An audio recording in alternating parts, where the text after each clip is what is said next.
दिल्ली में व्यापारी vote bank को अपने पाले में रखने के लिए बीजेपी और आम आदमी पार्टी एड़ी चोटी का जोर लगाए हुए हैं। ये रिपोर्ट देखिए। मेरे पास with proof 309 lies with proof मेरे पास है, जिसका खुलासा समय समय आने पर और बहुत सारी चीजें मैं करूंगा। क्या आपने इनके सदर में दिल्ली में अपनी दुश्मन नंबर 1 आम आदमी पार्टी के बारे में 309 झूठों का पुलिंदा एक एक कर पेश करेगी बीजेपी।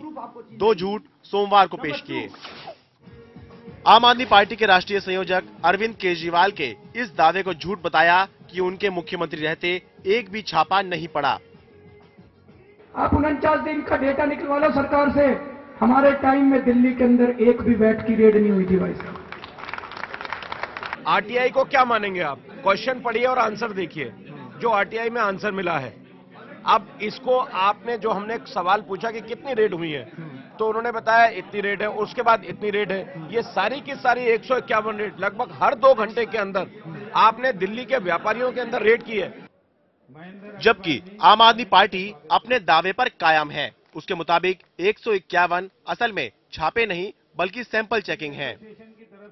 हमारे टाइम में जब अधिकारी 151 जगह गए तो पेट्रोल पंप या लिकर शॉप पे सैंपल चेक करके आए, किसी से भी रेड नहीं डाल के आए, कहीं दलबल नहीं जाता।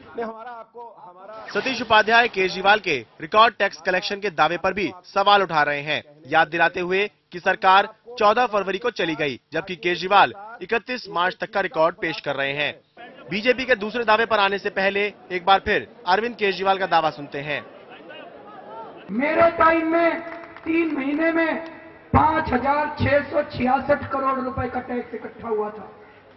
मेरे से पहले वाले क्वार्टर में 4,500 करोड़ रुपए का टैक्स इकट्ठा हुआ था। मेरे बाद वाले क्वार्टर में 3,500 करोड़ का टैक्स इकट्ठा हुआ था। 5,656 जो करोड़ रुपए उन्होंने कलेक्ट किया है, ये भी आरटीआई में है कि केवल 2,033.94 कलेक्शन उनके टेन्योर में हुआ 49 डेज में। How can they claim? आम आदमी पार्टी का कहना है कि अकाउंट तिमाही के हिसाब से ही बनते हैं। लेकिन जब भी आप फाइनेंशियल ईयर में किसी सरकार की या किसी कंपनी की इनकम कैलकुलेट करते हैं तो तिमाही के हिसाब से करते हैं। उनको शायद पता नहीं है। असल में सारी कवायद व्यापारी वोटों की है। दिल्ली में करीब 20 लाख व्यापारी हैं जो परंपरागत रूप से बीजेपी के समर्थक माने जाते हैं। विधानसभा चुनाव 2013 में आम आदमी पार्टी ने व्यापारी वोटों में जबरदस्त सेंध मारी की थी, जबकि लोकसभा चुनाव में वापस ये व्यापारी वोटर बीजेपी की तरफ शिफ्ट हो गए थे। अब आम आदमी पार्टी चाहती है कि ये वोटर हमारी तरफ आ जाए, बीजेपी चाहती है हमारे पास ही रह जाए। बस खींचतान जारी है। दिल्ली से मैं शरद शर्मा, एनडीटीवी इंडिया।